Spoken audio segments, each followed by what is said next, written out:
demolition, and it produces a P wave and an S wave. So what length of time does that take?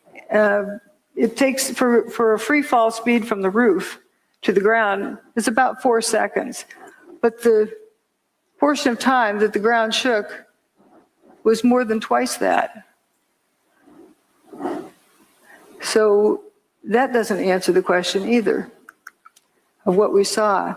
And with building 7, what is very telling is that they calculated when the P wave and the S wave should have arrived because they could not pick it out from background noise. They couldn't even pick out where the surface wave arrived at one of these stations. So there's 5 different stations reporting, and they had to calculate when the S wave and P wave would have arrived, and it was not there. The signal did not travel through the Earth. So if we have Seattle King Dome, we're going to look at things relative to that. That made a 2.3 on the Richter scale when it was blown up by controlled demolition. And we have these 2 towers. Let's say for the Tower 2 was the first to go. So if we turn it to dust, all but the bottom 16 stories, and then drop a 16-story building to the ground, we record approximately the same seismic signal as what was recorded on 9/11. Just pretend this rest doesn't exist.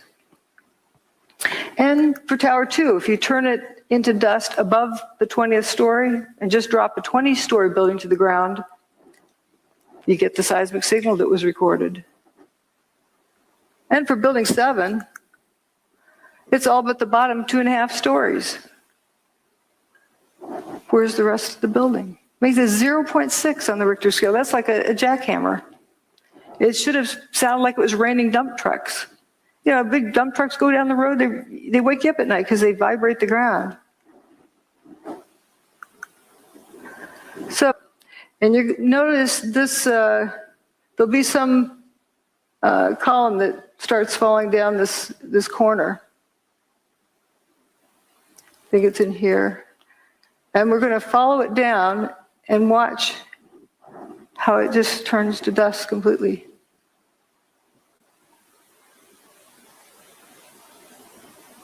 And as well as these other things. Here it is.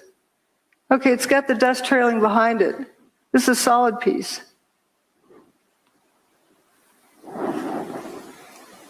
It's like ice cream melting. It's going away. And if you focus on various other parts, you'll see the same thing. There's no sound with this. This is a high-speed version. You can see that piece again. And these big chunks over here. So you see it's turning to dust as it comes down.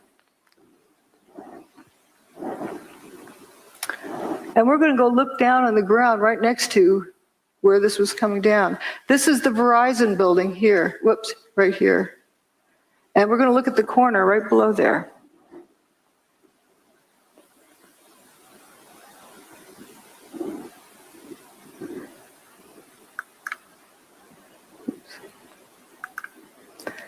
That's the Verizon building right there. This is that intersection where that material was falling. Right after everything's settled, these people who were hiding come out of their hiding places. And they're probably in awe. There's, no building here. You can see sky. Looking at the body language, the guy with his hands on his hips, arms folded, arms at side. They're probably in total amazement and shock and just bewildered. I call this picture the Twilight Zone because they probably felt like they just walked into the Twilight Zone of watching this dustification. There's a cluster of core columns that remains here. Watch what happens to them.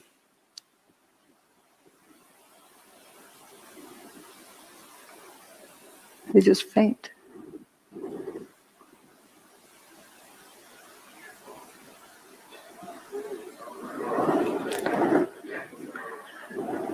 believe that's the upper part of where those firefighters survived in stairwell B. Those are core columns. This is another one. See how it peels away like a banana? And you see this clear air around it. Some folks like to say dust settled on it. Well, dust can't settle on something like that fast without seeing it.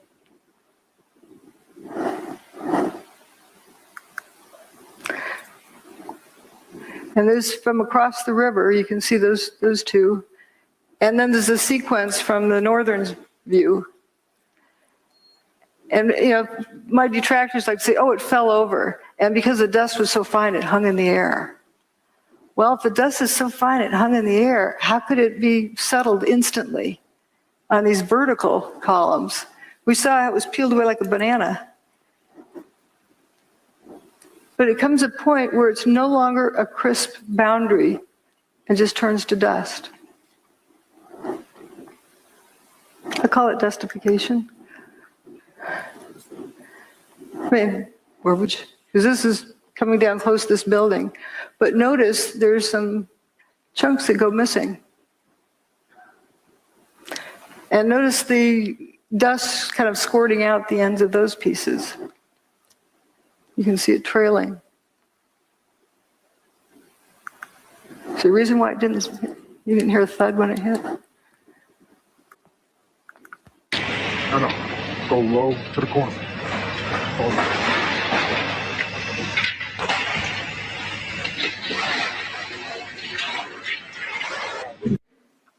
Notice it's spiraling around. And if it was smoke from a fire and it really needed to get out, why isn't it coming out these windows? If there's a traffic jam, you know, why does it take the path of least resistance? The wind that day was 7 or 8 miles an hour. No. Go low to the corner. Hold on.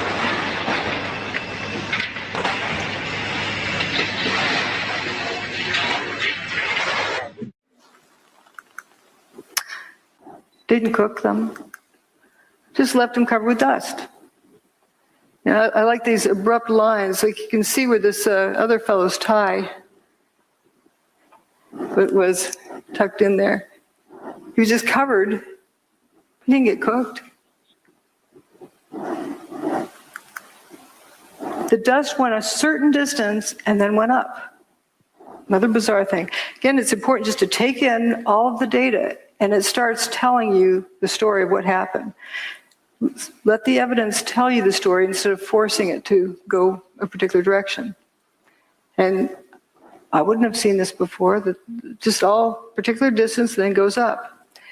There's a video filmed by Bob and Bree, who had an apartment up here. Bless them for saving this video and then sharing it with the world. This is an image from there, and the dust doesn't quite touch their window and then goes up.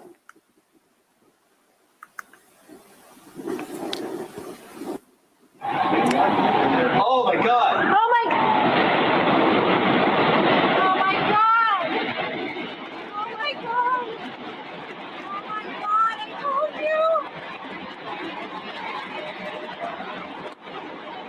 Oh my God! All these people!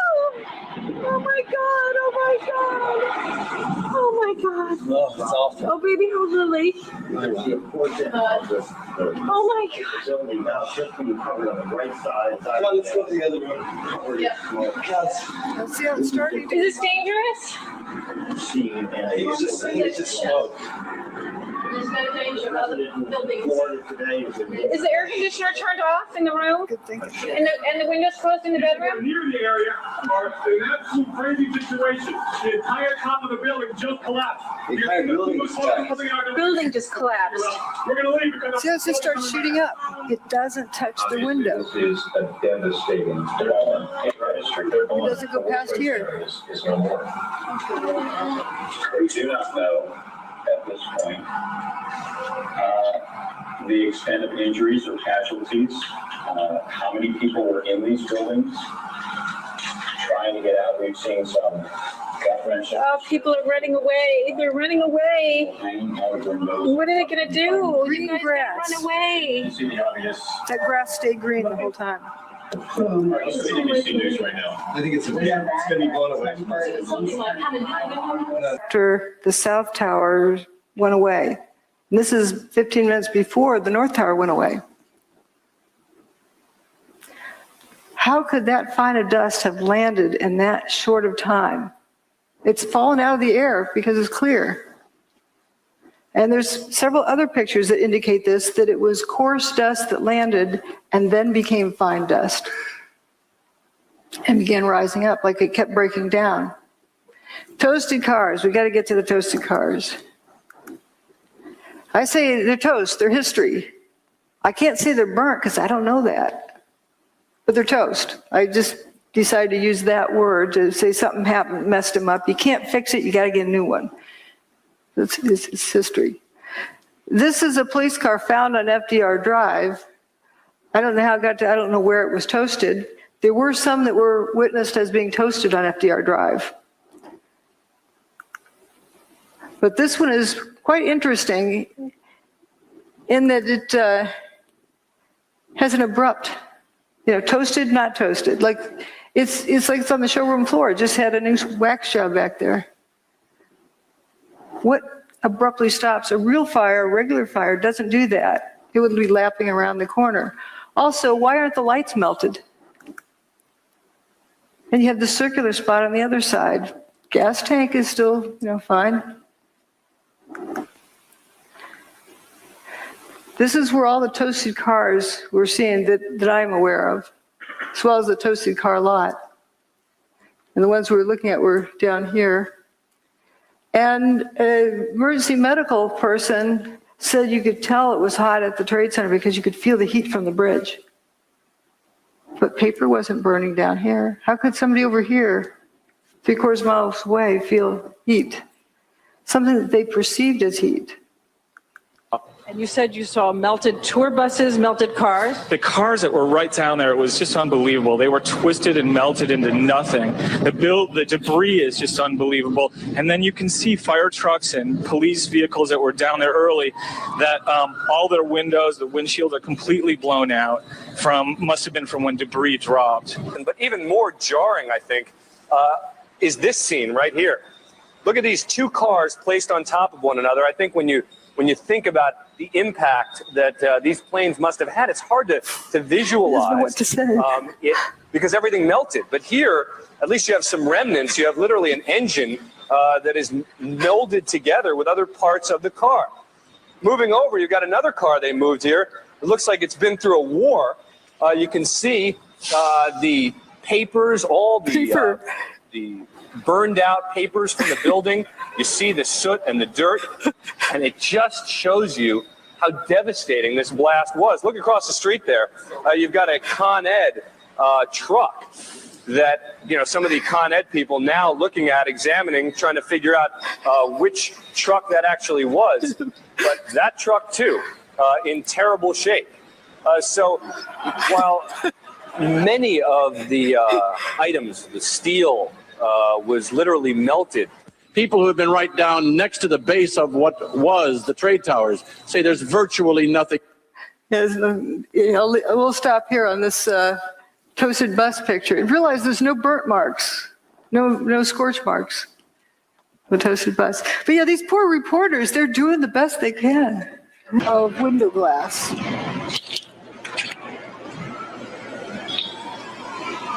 Just gone. Go. 3, 2. Oh, man. More debris falling from a nearby building, the World Trade Center. We're at West Broadway and Barclay. Very difficult to breathe here, but look around. This must have been ground zero where this thing blew up. Car after car after car, buses completely obliterated and burned straight down to the steel. Behind me. Here they come. Doo-doo-doo. They don't seem at all concerned that they're walking through this fire. They aren't worried about a car blowing up. Now, this is an interesting picture. Often we were shown this by certain individuals who would say, see, molten metal. But wait a minute, what's really going on here? This is an igloo cooler and a trash can that aren't melted. If this is white hot, then it's got to be, hot enough that it's going to melt this aluminum. Aluminum melts at around 660 centigrade, and it's a kind of a barely a beet red. You have to be like 1,000 degrees centigrade in order for it to glow. So when aluminum's glowing and it's not a puddle, something else is going on.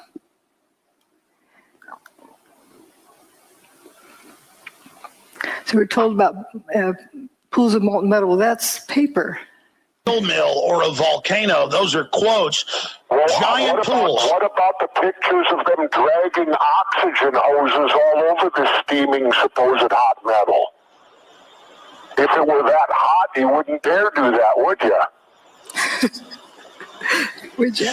Well, we do have the infrared photos of the molten metal. Well, again, what melted the metal? Was it heat?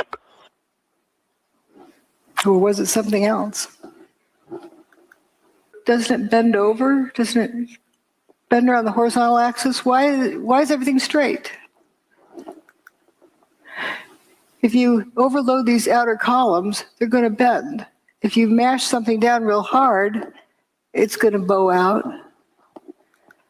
Yet what we have, instead of having it bend over, is curling around the vertical axis. Here's a cluster of 3 columns. And this lasagna noodle, see, you can't confuse that with a piece of food, but it emphasizes the fact that this isn't loading that does this. Something else happened to this. This is straight, it curled around the vertical axis, not the horizontal axis. How do you get something to bend more than 180 degrees and not even crack? It's a smooth bend and it splits at the seams. This is a very interesting one. I'd like to have somebody, an engineer who claims that that's normal, draw me a free body diagram and show me the loading to put on that beam to make it do that. It's not like a rubber band that recoils. If it's hot and it's flowing, it doesn't have the strength to recoil. So how do you explain this crinkling up, like curling ribbon? That's what buckled beams look like. They don't do that. You see through holes there. It just happened that one place. This was found in Banker's Trust. Banker's Trust was determined to have not had any fires in it. So we're going to begin the proof of concept. Okay, here's what we found at the World Trade Center. And here's something that John Hutchison bent. It's molybdenum. It's not cracked in the corners either. Smooth curling. When I first contacted John Hutchison, I sent him this picture and said, does your neighborhood ever get to looking like this? Because you have this toasted vehicle here, and the one in front is parked in the right place, but it's just got the tires in the wrong direction. It's not oriented correctly. And notice all the marble around the doorway is gone. The rest of the building, there's no stab wounds in the building, no big beams went flying through. Another weird thing is the window glass. Sometimes just the outer pane's broken. The rock doesn't do that. Evidence of levitation. So power came down, I was across the street, and I picked up the camera just out of habit. And something in the back of my mind said, run, run, run. And never in 20 years of shooting in New York have I run from an assignment. But something in the back of my head just said, run. And as I hit the corner of Liberty Street, it was almost being picked up by a tornado. almost being picked up. It was like being picked up. The black cloud. The black cloud had substance. It was like night, but it had a solid feel to it. It was like gravel, hot gravel, and just picked me up and tossed me about a block. At 1 second I was running, and the next second I was airborne. And I lost my glasses, I lost my cell phone, I lost my pager, but managed to hold on to both cameras. But it threw you for a block.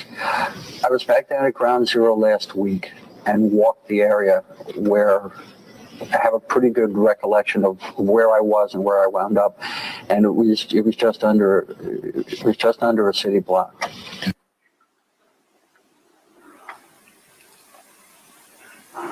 It was this blast of warm air. It wasn't hot. It was warm. And it picked me up and threw me up against the wall of the building that was... You were picked up off the ground. Physically picked up off the ground. I remember an explosion. At that point, I got knocked out. I don't remember anything. Then I got up, and I looked out the window because the windows exploded, and the street below caved in. How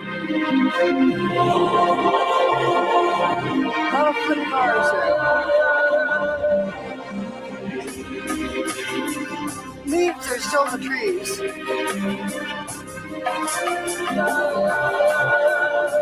This is in good shape, but upside down.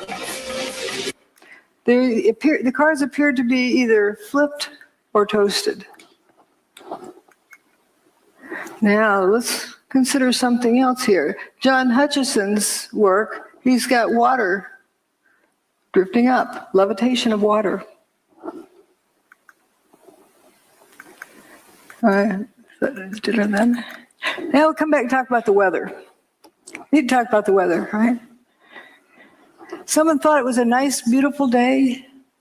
Well, it was right directly above Manhattan, but not... You specifically, that's what the allure, but there is an area storm that the juices don't flow, and you look and check it out. Remember that? When that, I watched that live. And maybe a star on YouTube, you got to get up close and personal. And this was Hurricane Ike, I think. That was recent. That was, wasn't this Rita? You would know. You know what? I think it was Rita. Rita in Galveston, Texas. Yeah, Galveston. And, obviously Katrina before that changed so many of our histories. It was so traumatic, and it's one funny thing I think of if only a hurricane had come on 9/11. Remember, they didn't know how to use instruments, the terrorists. They took off in Boston, and they literally, after they took over the aircraft, they steered by line of sight. And it was that crystal clear September day. Sure was. Beautiful. And if it were only one of these weather days, history would have been rewritten. And I think about that a lot now, and especially this time of year. So where the peak of hurricanes is. Yeah, you're celebrating 40 years? 40 years, imagine that. 40 years. Longevity has its own revenge. I've outlived like 15 generations of TV critics. Yeah. They all predicted I'd be done in a couple of weeks. Well, do you still get... Everyone has those stories, right? Oh, yeah. But this was just 2 years ago. Well, I don't know about that. Here again, you're asking us to deal with a fact I'm not aware of. I never heard about flames or fumes. I mean, fumes coming out of a building.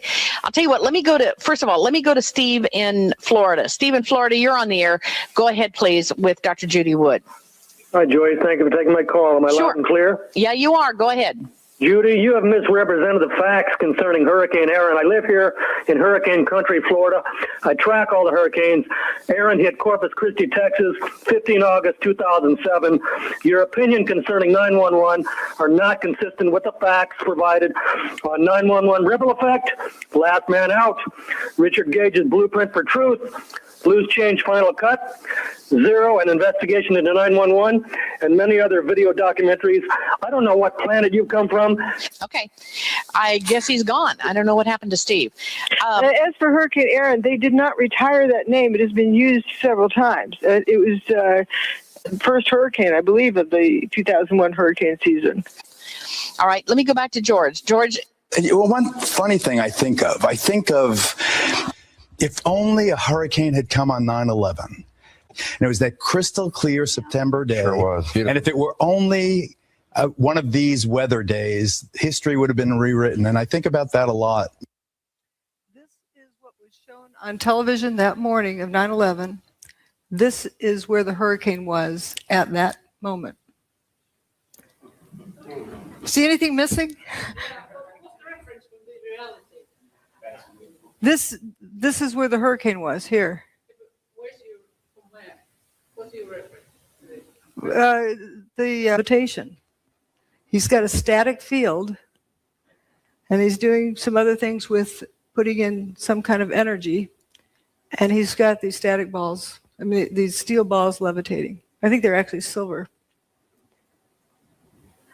And Thomas Townsend Brown also looked into the same area about using electricity to build Coral Castle.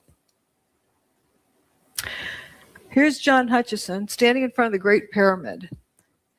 There's a person down here in the background. You can see they're almost 2 blocks tall. Well, that's about the same height as this doorway of Coral Castle. So they're about the same size blocks. They're 15 tons each.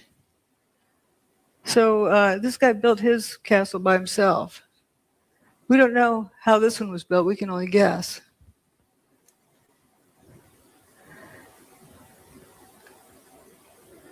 They weren't necessarily through both panes.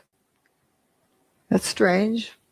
Throw a rock through a window, it breaks the window because the window is brittle and it bends, and brittle materials are weak in tension, so it shatters the glass. So how do you get a round hole without cracks running out? Turns out somebody replicated that very thing. This is my analogy saying, okay, if you drop a rock in a pond, it ripples outwards. Maybe something like that is what ripples outwards with longitudinal waves that causes the glass to break in a rounded pattern. Now let's think about hurricanes. What do? Well, Hurricane Andrew drove this 2x4 through a tree. Piece of plywood. And with tornadoes, I'm sure you've all heard about straw through trees. It's not because they're flying fast. Something weird is going on. There's John Hutchison's sample with a butter knife in a piece of aluminum. He also has one with wood in the aluminum. If the aluminum's hot enough to melt, the wood would have burned up. So it's strange. Now, when I found these, you can see the blow-ups. I wondered, why on earth would the car door be peeling split thickness? It's not a laminated structure. Didn't know what that meant, but it was definitely a category of data, and I put it aside. Later, when I found John Hutchison's work, wow, he can peel open extruded aluminum. That's not laminated, it's extruded. So we have these coins from the World Trade Center. People like to say they're melted together. I'll point out that zinc melts before copper does. It also boils before copper melts. So that would likely explode, but it's one of the lowest, zinc is one of the lowest melting point materials. So what gives? Why is this stuff stuck together?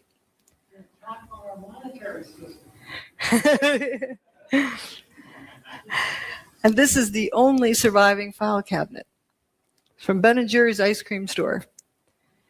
Here's the piece of wood embedded in the aluminum from John Hutchison's work without elevated temperature. Same with these. WTC6 with these cylindrical holes in it. Well, here's John Hutchison's aluminum sample with cylindrical holes in it. It's as though there's a pencil line in space around which material at the same radius is dustified. And Tesla coil. And come to think of it, ahead of a storm system, people feel the storm coming. Birds know to head for cover. You can feel the static field ahead of the storm.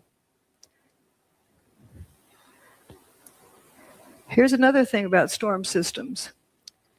I don't know if this needs a click or not. This is from this past spring in Texas, where there's a bunch of tornadoes and you had flying trucks. It went across a transport company, trees flying through the air. semi, the trailers. There you go. A couple of semi. Look at that. The beds of the trailers twirling around in the sky and then dropping down from at least 50 feet high down into the ground. We saw trees. There goes another semi. And it's spinning. It's spinning. Down it comes. Bang. Lands on its nose right down at the ground. Big piece of a tree there that just got hurled up, I believe it was. So certainly we have seen a destructive tornado on the south side of Dallas, still within parts of the area near south of Grapevine, north of Arlington, a possible tornado in the Dallas-Fort Worth Metroplex area, as well as over on the east side of Dallas, in toward the area around the Mesquite area, just to the west of Mesquite and east of that. Those are flying trucks during WTC2's demise, or WTC1's. So here we have also the front of Bankers Trust. This was the only non-WTC building that was severely damaged. It wasn't destroyed that day. They actually repaired it. Once they repaired it, they started taking it apart. Huh? They got it down to this level where they had repaired it in deconstruction there. When they got it down to that level, that's the area that had been repaired. It looks like it's been at the bottom of the ocean for 100 years. Extreme degradation. And it makes one wonder, was the building continuing to disintegrate? And that's why they had to take it down after they repaired it. And it took them 10 years to take it apart. Now we're going to look at tritium. We refer to them as jumpers, but did they really jump? They left the building, but we don't know why. Here's the airplane-shaped hole. This wingtip always gets to me, how thin it is. And we have some interesting people up here hanging out of the 105th floor. Closer look, looks like this guy's taking his pants off. This guy has his shirt off. You know, if there's a fire in there, your clothes protect you from fire. We don't see smoke coming out these windows. What's going on here? Why on earth would someone want to take their clothes off outside the building? They want to live. They're hanging on to the building. This guy's hanging from one hand and one foot, taking his pants off. Let's say he has some weird fetish that he just needs to take his pants off. Well, if there's smoke inside, you take a big deep breath, step in, get the pants off, step back out. Why hang from the outside of the building? Well, if I were there and if I was told the building's on fire, I'm going to head to the bathroom right away before we lose water pressure. Wet down whatever extra clothing I have around, wrap around my head, and head for the stairs. I'd be wet. If the fire sprinklers came on, I'd be wet. If they didn't come on, it was hot, I'd be wet, sweating. Good chance that their clothing was wet. Now, why would they want to take off wet clothing? You've heard of active denial system? I'm not saying that's what this is, but just as a parallel. It's a microwave, they put it for crowd control. And it makes you think that you're burning up, so you just have to get out of there. You just leave no matter what. You don't think about it. So maybe some people were jumping from that. Would be a good reason why you'd want to take your wet clothes off. Microwave is many times worse for wet clothing. I don't know if that's what it was, but it's consistent with something like that going on inside the building, but not outside the building. And we do know the building was turning to dust inside for the hour before its demise. There's people who say it was thermite. Okay. What? Reports of it, as well as, evidence of it in other ways. But there's a cute story about a new probationary officer, first day out of school for being a firefighter. And he's supposed to stick with his boss. And they get up to some place, and the boss says, "All right, everybody, drop everything and go down a few stairs." And they get down, and then they eventually start going back up again. And the boss says, "Well, where's your mask?" "We said to drop everything." So, but the poor guy. So the boss said, you get out of here. So here's this firefighter making his way down the stairs. He gets down to the 3rd floor, and 100% of the light is blocked out because he described it as having been turned to dust. He knew it wasn't smoke because he could breathe, but the floor had turned to dust. It was completely filling the air. There's a lot of stories similar to that. Now, there were folks who somehow believe that thermite had something to do with it. Well, let's see if we can make some. You have a steel structure, the towers, with aluminum cladding. Let's see if you grind them up. And you end up with rust and aluminum powder. You know what that is? Thermite. Those are the ingredients of thermite. So those ingredients are going to be there anyway. But what does thermite do? Well, here's a test of thermite here. Welding a railroad track. Blinded by the light. If I tell you, the answer is 27. Am I right?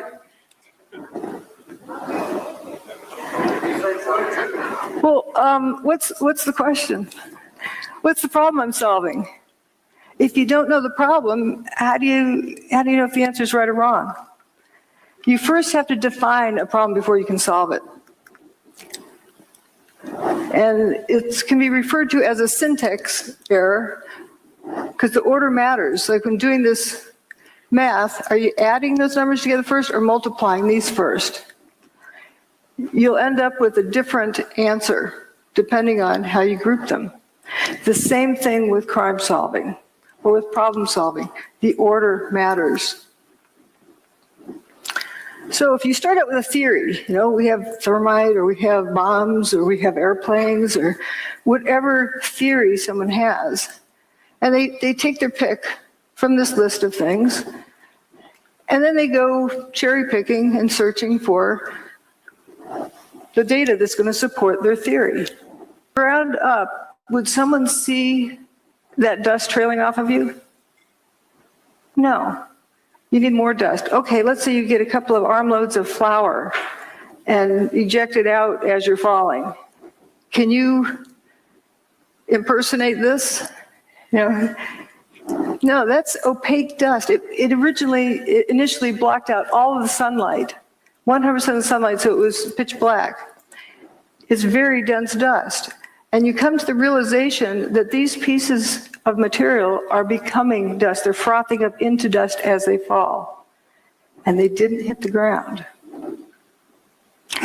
But if you didn't know that these turn to dust, and you start out with an assumption, you wouldn't get to the right answer because do you know of anything that could turn a building to dust in midair?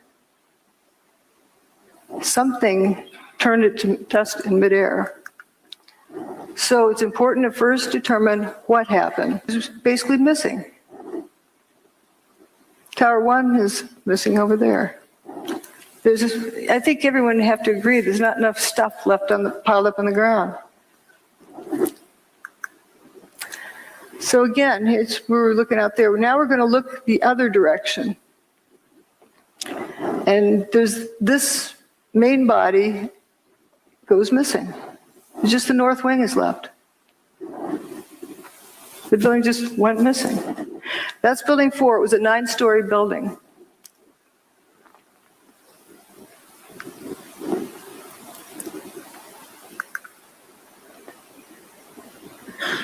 So this is what was there beforehand, and it just basically all went away.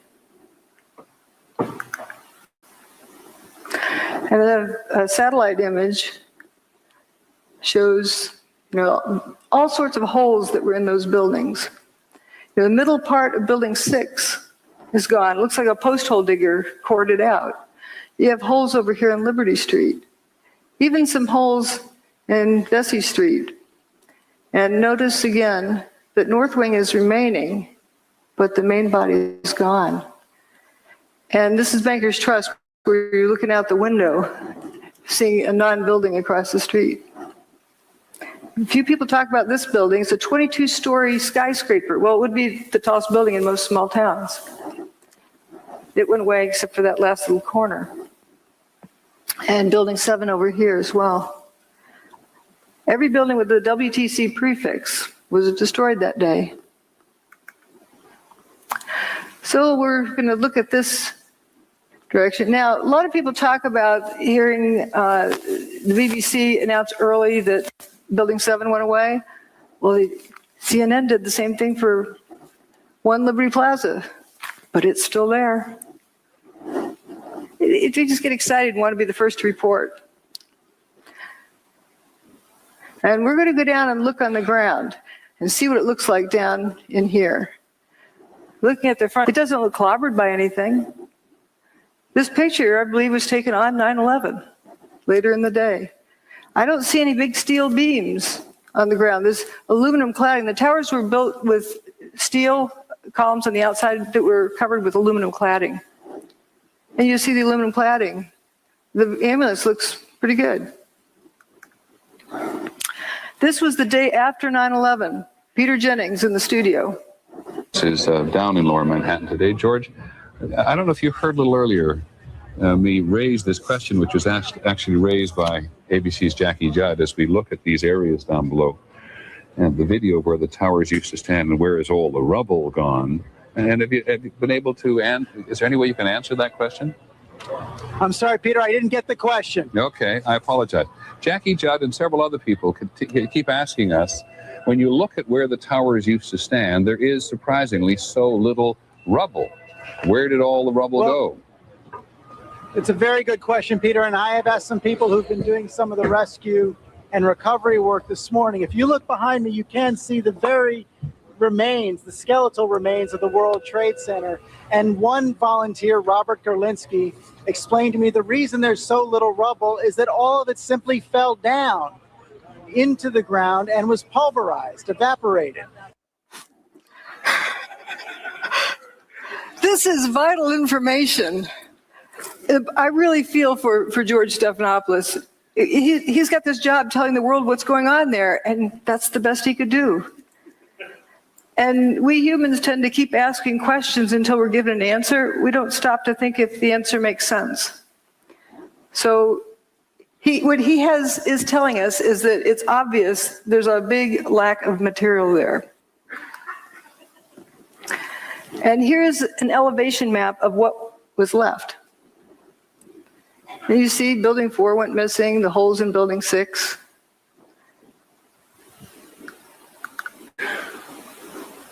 Here's a firefighter in Stairwell B. I heard this very, very loud noise above me. It was just a tremendous roar. Down here, while that picture was taken. It was above, and it sounded like it was coming towards you. And heart, I have different, I get tiger blood, man. I'm too smart to blink, and I cured my brain. That's epic. The run I was on made Sinatra, Flynn, Jagger, Richards, all of them just look like, droopy-eyed, armless children. I expose people to magic. I expose them to something they're never otherwise going to see in their boring, normal lives, and I gave that to them. I may forget about every single wrong, right, every wrong. I'm the total freaking rock star from Mars. Baby, come on, bro, I got tiger blood. Baby, you bottle my brains and be like, dude, can't handle it. Going here, going there, going everywhere. I've got a list, got me so list. From the epic win to the desperately win list. Chicken nuggets, bubble gum, pretending to text to avoid someone. Slow dancing, slow dancing, breaking the rules of the Geneva Convention. Weak. Adonis blood, violent love, giving needed women caresses and hugs. Childbirth, calling birth, taking weekend first. Duh. Winning. I was banging 7-gram rocks. That's how I roll. Winning. I had one gear. Go. Epic. Winning. Aren't you bipolar? I'm bi. Winning. Going here, going there, going everywhere. I'm a total freaking rock star from Mars. Winning. Come on, bro. I got tiger blood. Winning. You bottle my brains and be like, dude, can't handle it. Going here, going there, going everywhere. When the king of Persia married Esther and found out she was a Jew, and he's just like, well, save him, don't kill him, let him live, because you'd have to kill my honey. And then the king of Babylon, you all know he was called by God and shown the miracles, and then he still went like, hey, look what I built. So 7 years he had to be like an animal, and then he woke up and said, I'm going to rebuild the temple in Jerusalem. Jehovah is the one God. And everybody, go ahead and worship your own Elohim, but know this. The Most High rules in Jerusalem. All of the people from Persia, the Medes, we know that because they showed up looking for Jesus, going like, we brought him presents. You know, everybody was waiting for the Messiah except the den of thieves. That's how everything gets disseminated, where it was one world on one page. And after Messiah was crucified and rose from the dead, there was 40 years. And that is what supposedly in our recent history, the two industrial revolutions where everything changed happened. It's time to look at it as, have we been missing something? Very possible. Don't let your friends tell you anything else. It's a flat earth nation. The golden age is past because the mud flood was Armageddon. We are born again. It's the only way we can overcome our orphan-trained brains. The fact that our parents and grandparents were either in on it or they're sheep like us who were stuck in changing history and basically just, you know, fell in love and wanted to raise a family and put us in school where the globe was waiting for us. It's the Jesuits, it's the Freemasons, it's the Rosicrucians, and believe it or not, the John Birch Society. Me and my friends are never going to tell you anything else. Why would we? We're trying to prove we have your best interest at heart by holding on to the plow. Amen. Hallelujah. Aho. Aloha. Arrivederci. Ciao. Sayonara. Auf Wiedersehen. Nagamet. Adios, amigos, from the border of southern Colorado into Mexico.